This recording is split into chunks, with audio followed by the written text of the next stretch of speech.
오늘 우리가 함께 나눌 말씀은 로마서 13장 1절에서 14절까지 말씀입니다.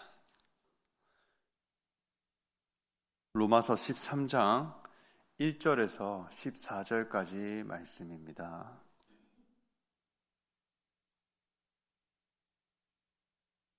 다 찾으신 줄로 알고 저와 여러분 함께 교독하겠습니다. 각 사람은 위에 있는 권세들에게 복종하라. 권세는 하나님으로부터 나지 않음이 없나니 모든 권세는 다 하나님께서 정하신 바라.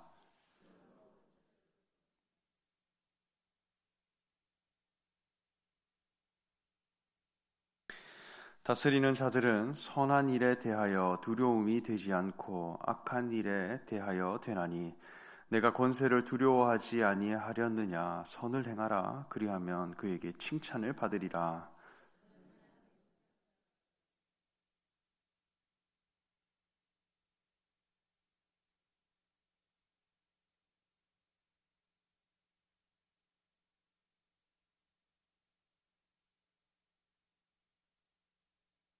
그러므로 복종하지 아니할 수 없으니 진노 때문에 할 것이 아니라 양심을 따라 할 것이라.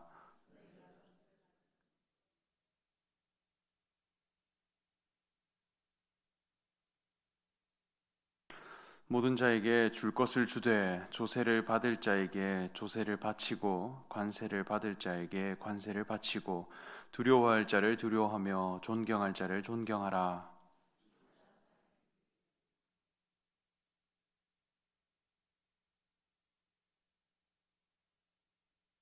간음하지 말라, 살인하지 말라, 도둑질하지 말라, 탐내지 말라 한 것과 그 외에 다른 계명이 있을지라도 내 이웃을 내 자신과 같이 사랑하라 하신 그 말씀 가운데 다 들었느니라.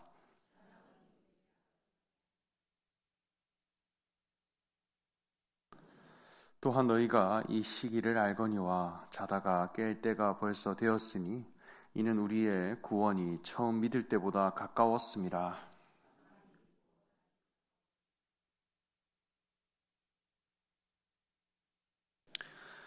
낮에와 같이 단정히 행하고 방탕하거나 술 취하지 말며 음란하거나 호색하지 말며 다투거나 시기하지 말고 우리 함께 읽겠습니다. 오직 주 예수 그리스도로 옷 입고 정욕을 위하여 육신의 일을 도모하지 말라. 아멘. 사랑하는 일산 충신교회 성도 여러분, 오늘도 기도의 자리로 나오신 여러분들에게 하나님의 은혜가 가득하시기를 간절히 소망합니다. 로마서의 말씀은 복음의 원리와 또 믿음에 대한 내용, 그 복음의 내용에 대해 바울이 논리적으로 기록해 놓은 그런 성경입니다. 이 말씀을 통해 하나님 나라를 닮은 거룩한 신앙 공동체, 그것은 어떻게 이루어져 가야 하는 것이며 또 그 공동체가 지켜야 할 신앙의 기준이 무엇인가, 우리는 어떠한 가치로 만나야 할 것인가, 바울은 지속적으로 설명해 갑니다. 복음의 내용이라 함은 십자가에 매달리신 예수님께서 하나님의 아들이시오 그리스도 되신다, 이것이 복음이라 말씀했습니다. 한 존재 안에 있는 거룩한 정체성, 그것이 우리에게 기쁨이 된다는 것입니다. 왜냐하면 그분을 믿으면 우리도 하나님의 자녀요 그리스도의 생명을 가진 자로 거듭나기 때문입니다. 예수라고 하는 한 분에 그치는 것이 아니라 나도 하나님의 자녀가 될 수 있기 때문에 기쁜 소식이라는 것입니다. 우리가 세상에 정말 많은 정보들과 소식들이 있습니다. 아무리 좋은 소식이 있다 할지라도 나와 관련이 있어야 기쁨이 되는 것입니다. 예수 그리스도께서 십자가를 지시고 우리에게 보여주신 그 삶은 나를 거듭나게 하고 나의 신분을 변화시키는 그 소식이기에 우리에게 기쁘다, 그리고 반갑고 즐거운 복음이라 할 수 있겠습니다. 그러나 이 복음은 그저 교리처럼 한두 줄 정리된 것을 읽고 습득하는 것에 그쳐서는 안 됩니다. 로마서에서는 바울이 하나님의 의와 이 복음의 과정에 대해 지속적으로 설명해 갑니다. 우리 자신이 예수 그리스도라고 하는 한 존재를 믿고 그분을 통해 우리의 옛사람이 죽고 다시 사는 이 과정, 이 신앙의 과정을 보내야 하는 것입니다. 그래서 그것은 예수와 합하여 세례를 받는 것이고, 행함에 대해서는 우리가 죽는 바가 되고 하나님의 의에 대해 다시 사는 것이라 하였듯이, 이 내 자신이 죽고 사는 과정을 그리스도를 믿는 과정 안에서 보내가야 한다는 것이죠. 어릴 때 수학 문제를 풀면 항상 뒤에 정답지를 보고 답을 적는 학생들이 있었습니다. 제가 그렇게 했습니다. 당시에는 맞아요. 그런데 내가 그 답을 설명해내지 못하는 것입니다. 문제와 정답의 상관관계를 모르는 것입니다. 그냥 정답만 알고 있는 사람, 그것은 그 사람의 실력이 아니에요. 6년 전에 제가 캐나다에 선교를 간 적이 있습니다. 현지 선교사님들의 자녀들이 다니는 초등학교에 가본 적이 있어요. 시험을 치는 것을 보는데 그 시험 채점 방식이 어떠한가? 정답에 있지 않습니다. 풀이 과정에 있어요. 문제를 대해갈 때 내가 어떤 원리를 가지고 이것을 풀어가는가, 여기에 점수가 달려 있는 것입니다. 우리나라는 정답이 중요하죠. 그래서 답을 맞추면 실력이 됩니다. 그래서 내가 찍어도 맞추면 점수가 인정되죠. 그런데 캐나다는 정답을 맞춰도 풀이 과정이 생략되어 있다. 그러면 오히려 감점이 됩니다. 모르는 사람으로 여기는 거예요. 그래서 학생들의 토론 문화가 굉장히 활성화되어 있습니다. 그래서 초등학생 때부터 선생님에 대해 너도 나도 손을 들며 자기 생각을 펼쳐가는 것에 굉장히 과감합니다. 왜냐하면 자기 과정이 중요하기 때문입니다. 내가 이것을 알아가고 이 원리를 설명할 수 있는 사람이 되는 것이 더 중요하기 때문에 그 도전을 멈추지 않는 것이죠. 신앙도 마찬가지입니다. 나의 버전으로 풀어낼 수 있는 복음이 되어야 하는 것이죠. 내 속에 아브라함의 과정, 이삭의 과정, 야곱의 과정, 믿음의 조상들이 보여주신 모든 신앙의 그 과정들을 우리가 말씀을 통해 거쳐간 바 되고 나의 신앙의 과정으로 받아가서 마침내 예수 그리스도 그 한 분을 통해 우리가 하나님의 자녀가 되었다라고 하는 것을 선언할 수 있는 사람이 되는 것, 이 과정을 보내가지 않으면 그저 교리 한두 줄에 머무는 그런 신앙밖에 안 된다는 것입니다. 그래서 복 있는 자는 여호와의 말씀을 주야로 묵상하는 자라 하였습니다. 그 과정에 갈급하기 때문입니다. 자기가 다 안다고 생각하면 묵상에 대한 갈급함이 필요가 없는 것이죠. 그런데 이 말씀에 대한 내용과 원리가 내 안에 펼쳐지기를 간절히 바라기 때문에 여호와의 말씀을 주야로 묵상하는 자가 되고, 그것이 하나님 앞에 복된 인생이다, 이렇게 할 수 있겠습니다. 오늘 말씀에 사도 바울은 믿음으로 거듭난 성도들에게 말하기를 세상 권세를 가진 자들에게 복종하라, 이렇게 말씀했습니다. 우리가 하나님의 말씀으로 살아가는 자가 되면 반드시 마주하게 되는 것이 있는데, 그것이 바로 세상으로부터 오는 핍박입니다. 우리는 이 세상의 가치관, 그리고 세상의 생각들을 가진 사람들을 어떻게 대해가야 하며 어떻게 바라봐야 할 것인가, 그 관점을 바울은 소개합니다. 복종하라. 권세는 하나님으로부터 나지 않음이 없나니 모든 권세는 다 하나님께서 정하신 바라 말씀을 합니다. 왜 이러한 요구들을 성도들에게 하는 것일까요? 이것은 우리 신앙의 섭리이기 때문입니다. 하나님의 말씀이 내 속에 들어와 예수 그리스도, 그분이 어떠하신 분인가 하는 것을 깨닫고 그분으로 말미암아 내가 하나님 앞에 지음받은 목적을 깨닫게 되면 먼저는 내 속에 자기를 부인하고 예수 그리스도를 닮아가며 살아가고자 하는 그 마음이 생겨납니다. 십자가를 지고 주님을 따르는 자로 변화됩니다.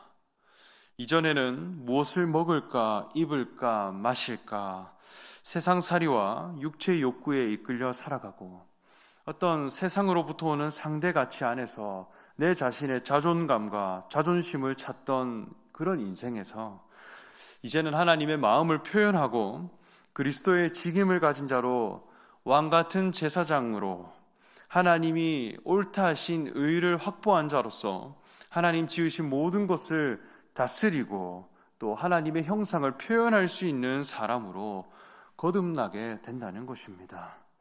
소유 가치를 추구하는 그 인생에서 존재 가치를 추구하는 사람이 되고 보화를 땅에 쌓아두는 사람이 아니라 보화를 하늘에 둘 줄 아는 그런 사람이 되는 것이죠.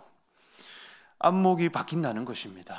무엇을 보물로 볼 것이냐, 땅에 있는 것이 아니라 하늘에 있는 것을 가장 귀하게 여길 줄 아는 사람이 되더라는 것이죠. 그럴 때 나타나는 현상이 세상과의 갈등입니다.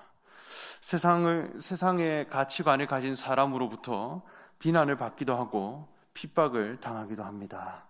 왜냐하면 우리의 변화된 삶을 나누고 이것이 예수 그리스도를 믿는 믿음으로 된 것이다 하는 확신이 성도 간의 교제와 코이노니아를 통해 생겨나기 때문에 이것을 나누고 또 이것을 교제하는 것으로 살아가는 것이 우리의 기쁨이 되고 하나님께 찬양이 되기에 늘 기쁨이 충만하게 되는 것입니다.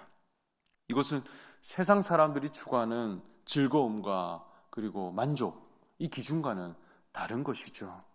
그래서 초대교회의 모습들을 보면 늘 시끌벅적하고 그곳에는 늘 왁자지껄한 그런 현상들이 나타났습니다. 그런데 이것을 세상 사람, 이방인의 생각을 가진 사람들이 볼 때는 이해하지를 못하는 거예요. 그래서 술 취한 사람들처럼 보이게 되는 것이죠. 그래서 초대교회의 만남들을 보면 교제와 말씀을 나누는 것에 기뻐서 세상 사람들이 이해할 수 없는 그런 모습과 만남들이 펼쳐지게 되는 것입니다. 세상과는 추구하는 것이 다르고 세상이 중요하다 여기는 그 가치 기준이 우리에게 달라져 보였기 때문에 세상 사람들은 우리를 오해하기도 하고 비난하기도 하고 핍박하기도 하고 때로는 두려워하기도 하는데 세상 왕이나 세상 권세자들, 국가가 요구하는 것에 대해 우리는 어떻게 바라봐야 할 것인가? 바울은 세상 권세자들에게 복종하라 그렇게 말씀합니다.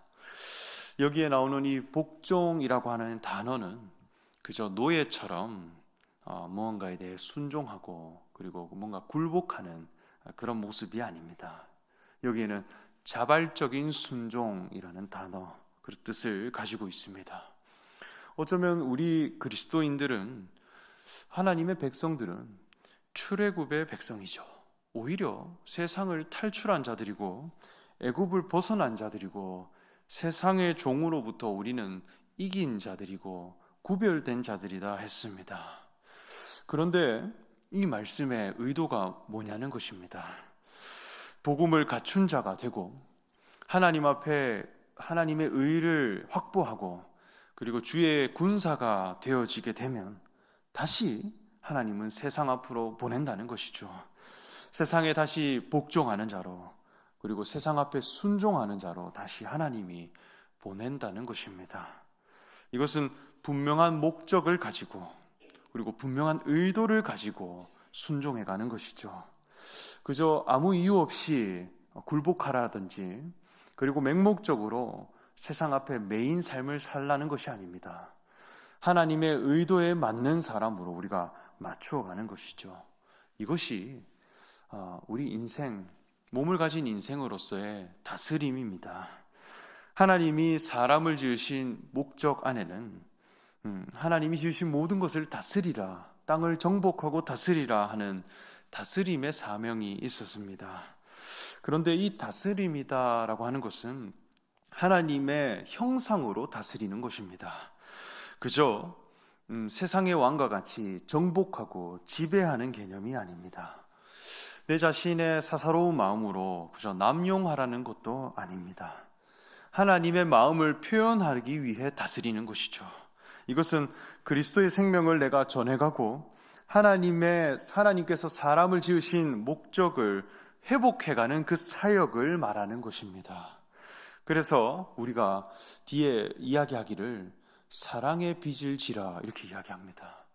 그러니까 이 복종이라고 하는 이 개념은 무엇을 위해 우리가 해가느냐 할 때 사랑을 위해서 해가는 사람이 되라는 것입니다. 그래서 우리의 육체의 삶을 보면 우리는 땅을 벗하고 살아갑니다. 세상에 속한 자로 살아가죠. 세상 사람들과 같은 음식을 먹고 같은 시간을 보내며 같은 직장 생활을 하며 살아갑니다. 그곳에 가면 늘 나보다 높은 사람이 있고 권세자들이 있고 상급자들이 있습니다. 나의 몸을 다스리고 나의 육체를 주관하는 자들은 항상 있다는 것입니다. 그 안에 순종하고 하나님이 보내신 사역자로 우리가 여기되 사랑을 전하라는 것입니다. 이것은 마치 자기의 육체를 내어주시고 나를 살리신 예수님과 같은 인생입니다. 그래서 우리 자신이 하나님과의 동력자가 되어 내가 속한 삶의 현장에서 내 자신의 육체를 내어준 바 되고 그리스도의 생명을 남겨갈 수 있는 삶을 살라는 것입니다. 이것이 우리의 다스림이에요.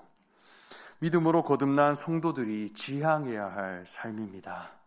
세상을 만드신 분도 하나님이시오. 세상의 권세자들을 세우신 것도 하나님이시오. 나를 그곳에 두신 것도 하나님이십니다. 왜 그곳에 두셨을까요? 하나님의 사랑을 표현하기 위함입니다. 예수님을 이 땅에 보내셔서 십자가에 순종하심으로 그리스도의 생명이 나에게 전달되게 하셨듯이 우리도 그 길을 가야 한다는 것입니다. 우리 신앙의 승리라고 하는 것은 세상과 대적해서 얻어내는 쟁취하는 개념이 아닙니다.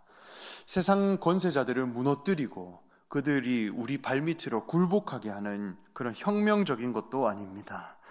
하나님이 나를 지으신 목적 대신 그리스도, 그분의 생명을 내가 가진 자가 되고 믿음으로 하나님의 자녀로 거듭나는 것이 우리의 승리입니다.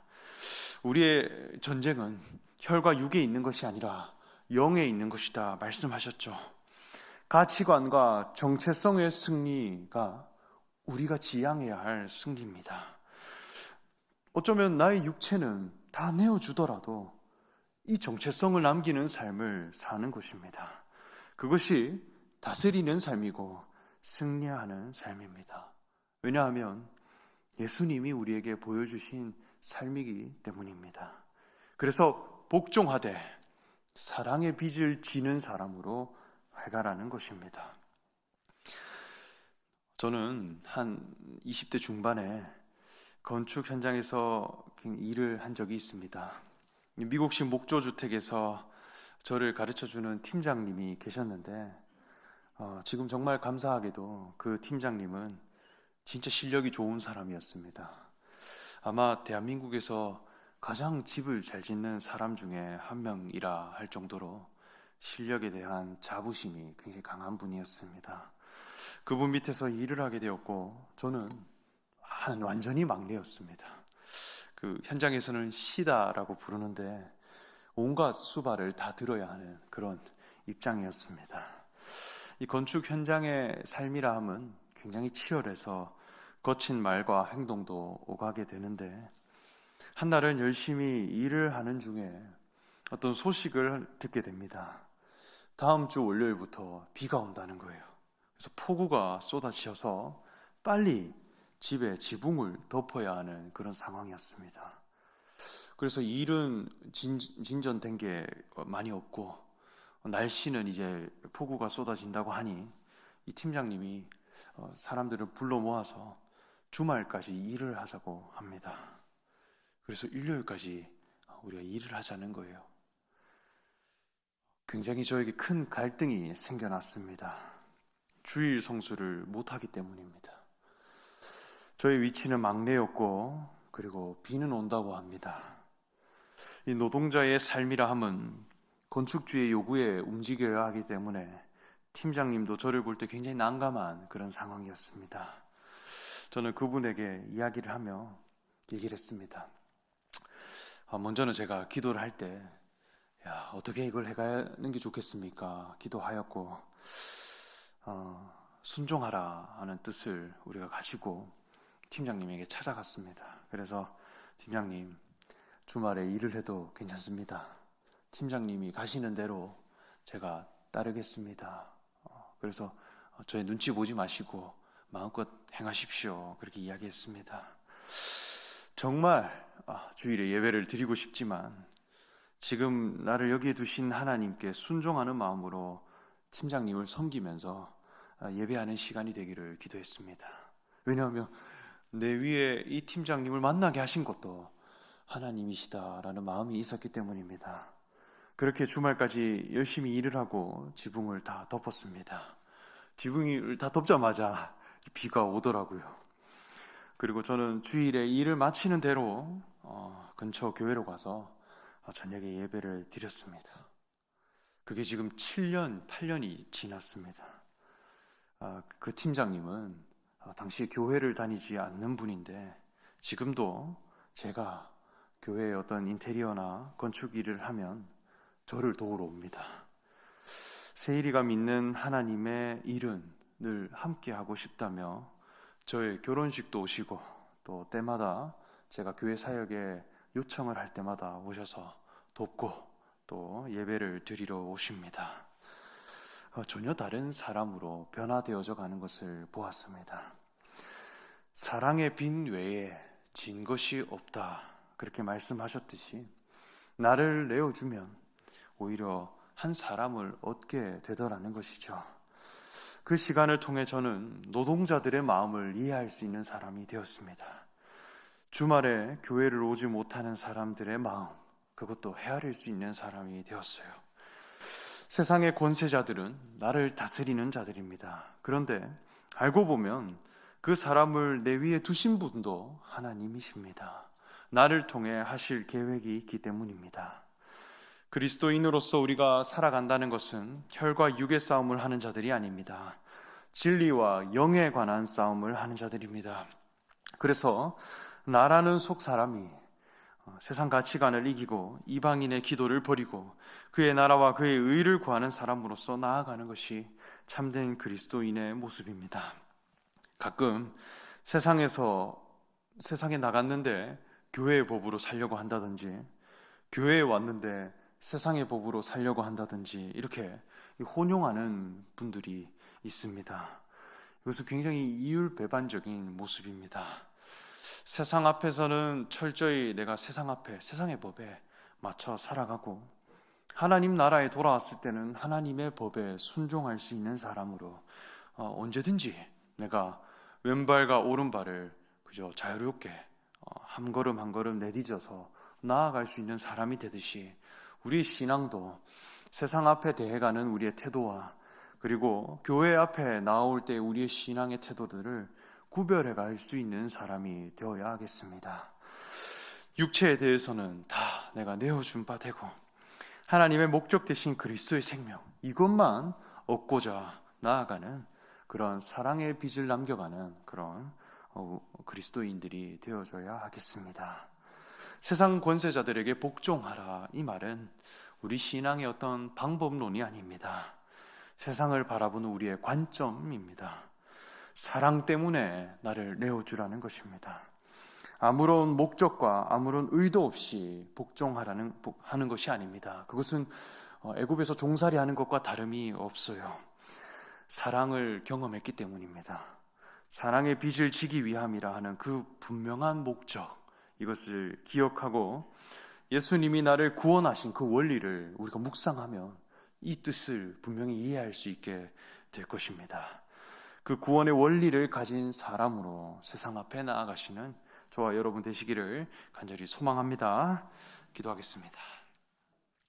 하나님 감사합니다. 오직 예수 그리스도를 믿는 믿음으로 우리를 하나님의 자녀 되게 하시고 또한 세상 앞에 나아갈 때에 하나님 앞에 하나님의 의를 행하는 자로 또 섬기는 자로 살아가게 하여 주시옵소서. 세상 속에 살아가게 하신 하나님의 뜻을 분명하게 깨닫게 하시고 나를 위해 십자가에 복종하신 예수님의 삶을 따라 살아가는 거룩한 성도 되게 해 주시옵소서. 감사드리며 예수님의 이름으로 기도합니다.